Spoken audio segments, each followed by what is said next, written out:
scientific instruments could be maneuvered in and around the payload bay.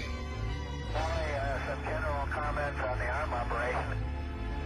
The operation is smooth. There's definitely a little bit of flex and dynamics, but in the augmented modes, that's very minimized. Really no surprises. If there are any surprises, they're all pleasant. I'm really impressed with that piece of machinery. Hey, that's great news, and we were impressed too. The plasma diagnostic package was one of 10 instruments making up a scientific package on Flight 3 called OSS-1. Shuttle's movement through the ionosphere, electrical buildup on surfaces as it circled Earth, and electromagnetic interference between the ionosphere and electronic equipment on board were evaluated by the OSS-1 instruments to ensure that these phenomena would not adversely affect scientific instruments or sensitive astronomy observations on future shuttle flights. On Flight 4, the Induced Environment Contamination Monitor was used to check for contamination in and around the payload bay, created by thruster firings, outgassings, and water dumps. 11 separate components of Shuttle's induced environment were measured. The desk-sized monitor was the heaviest payload lifted by the remote manipulator system during the orbital flight test program. Thermal tests on the vehicle were completed during Flight 4. The first Department of Defense payload was on board. The spacesuit to be used for extravehicular activity on Flight 5 was tried on during Flight 4 to practice the procedure.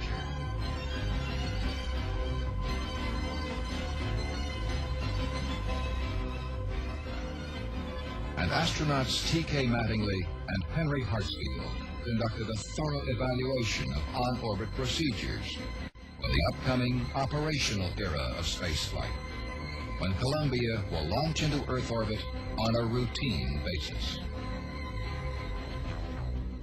An ongoing task on all 4 missions of the flight test program was to evaluate living conditions on board Shuttle.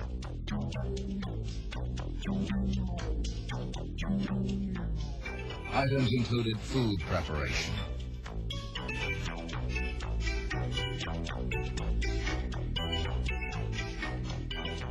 use of a food warmer,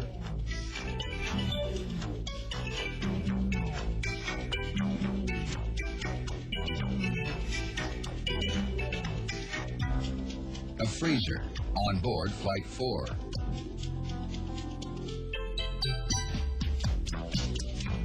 and eating in weightlessness.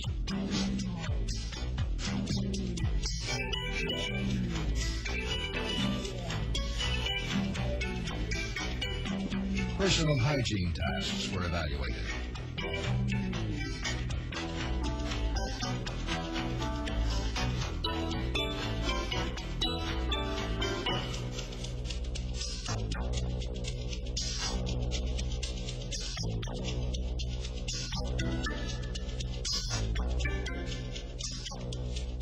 As were sleeping conditions. Use of sleep restraints.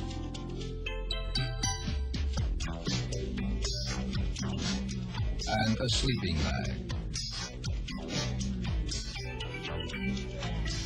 Astronauts also evaluated the effects of exercise in zero-G.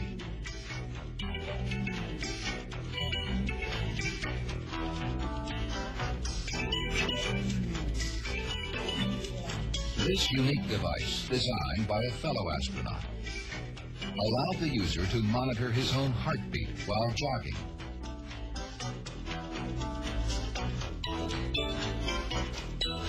Alternate methods of anchoring oneself in weightlessness were also appraised.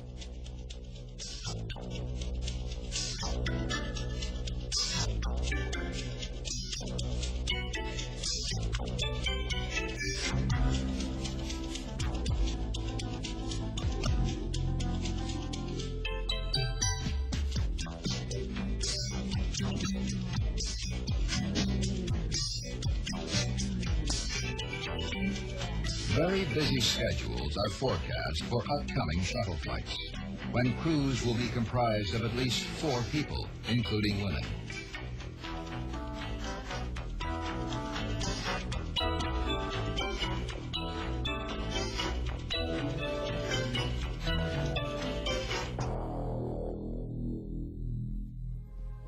Procedures on the ground are being streamlined for the operational era.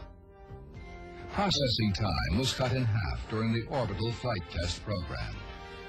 Presently, it takes approximately 13 weeks to prepare the space transportation system for launch. It is projected that by the mid-80s, there will be 2 shuttle launches per month. The number of people in mission control is gradually being reduced. Some positions have been eliminated. Others have been consolidated, which represents a clear indication of confidence in Columbia's systems. While this monitoring is being streamlined, payload monitoring is increasing. A new area called the Payload Operations Control Center was activated during the orbital flight test program to give mission controllers, payload managers, and commercial users the opportunity to develop monitoring and data acquisition procedures for upcoming flights. Experiments in life sciences were carried on board Columbia during the orbital flight test program. A preliminary study of lignin growth in zero-G was conducted. Lignin is an indigestible skeletal substance which promotes strength and upward growth in woody plants. It is hoped that in the absence of gravity, woody plants might not need to produce as much lignin, and instead will produce more digestible nutrients such as carbohydrates and proteins.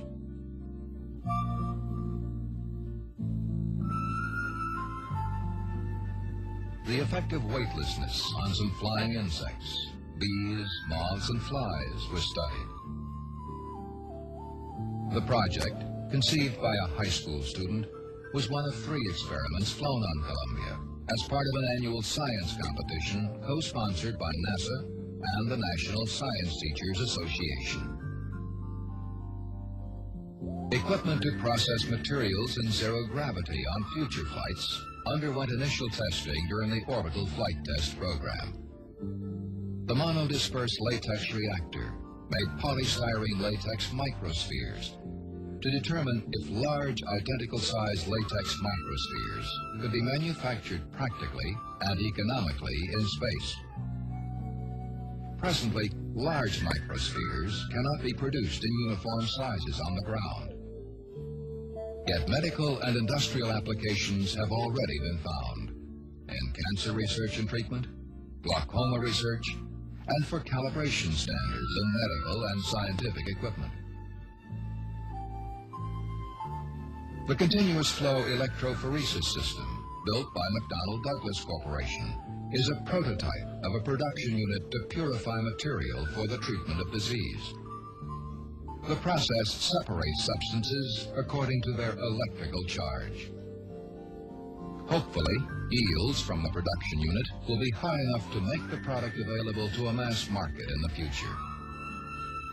Results from the prototype's first flight show that a very thin, yet highly concentrated stream of protein substance on the left was separated from red dye on the right. The thin protein stream, only a portion of which is shown here, is actually over 43 inches long and is 300 to 400 times more concentrated than yields obtained from the same process on Earth. The continuous flow electrophoresis system represents the first commercial use of Shuttle by private enterprise under a joint endeavor agreement between NASA, McDonnell Douglas Corporation, and Ortho Pharmaceuticals Corporation, a subsidiary of Johnson & Johnson. A unique opportunity to put small, self-contained payloads aboard Shuttle on a space-available basis at a very low cost exists in the Getaway Special program. After proving its flight readiness on Flight 3, The Getaway Special was fitted with 10 experiments built by science students from Utah State University and flown on Flight 4. Deposits for Getaway Specials on future flights, private enterprises' interest in flying payloads on board Shuttle, missions planned into the next decade, all reflect the confidence this nation has in the space transportation system. All objectives of the flight test program were achieved. Two of the most significant events were not planned. Just prior to the third launch, tons of landing and recovery equipment had to be transported from California to New Mexico, a 1,000-mile journey, because heavy rains in California prevented a landing there. An entire encampment had to be built at the New Mexico landing site, Northrop Strip, and the task had to be completed within 4 days. Just prior to landing on the same mission, only 1.5 hours before touchdown, an unexpected sandstorm blew into the area. As you could probably surmise, the winds have been coming up all day. It was still acceptable until his last pass, but during John's last pass, the visibilities were unacceptable and the turbulence was severe, so it's not a good day, and we're going to wave off for 24 hours. Over. Plans were implemented immediately to stay on orbit an extra 24 hours. We had a good drill. The flexibility to remain on orbit until weather conditions improved and land at an alternate strip could not have been demonstrated by previous spacecraft. Only the Shuttle has that capability. It meets a need, providing access to low Earth orbit on a routine basis. By launching on time,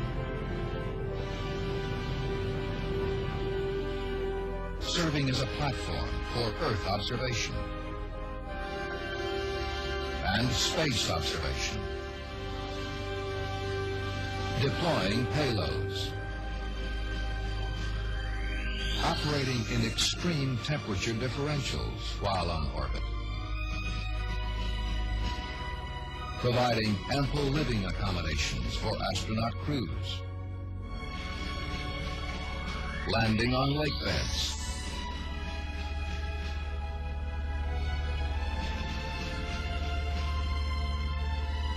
or concrete runways.